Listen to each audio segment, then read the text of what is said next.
Изградбата и обновата на планинарскиот дом Дервенка и Прилеп кој што изгори во 1997, од тогаш па се до денес е предизборно ветување на сите централни и локални власти, ама никој не направил ништо околу ова. Веднаш по изборите, како и за многу работи, го забораваат и ова ветување. Домот кој тогаш бил во собственост на ПС за Козјак, денес е оставен на забот на времето.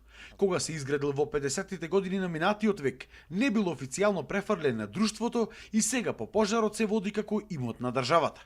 Прилепските планинари над 2 децении се обидуваат да си го вратат назад, но од Министерството за транспорт и врски од нејасни причини не им го даваат, ниту пак државата го користи за нешто друго.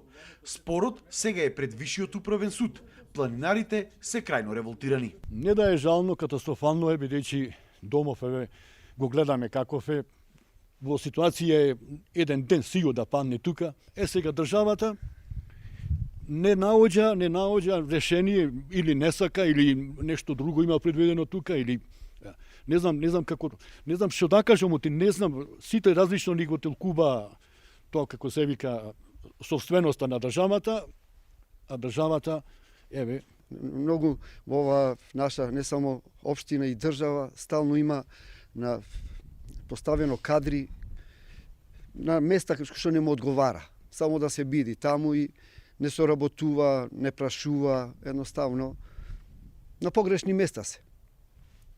Луѓе на погрешни места и затоа ни оди така и државата и општината заедно со државата. Ова е единствениот планинарски дом во Прилепско изграден според одредени стандарди. Долу со ресторан, а во горниот спрат со соби за 60 лица. Од тука стартуваат десетина планинарски патеки. Иако бројот на млади планинари и планинарски друштва во Прилеп постојано се зголемува, ова место пропаѓа без причина. Плюс тоа околината на овој објект може да служи за кампување, да се направи место каде средношколците ќе кампуваат, значи да дојдат, да осета ова природа.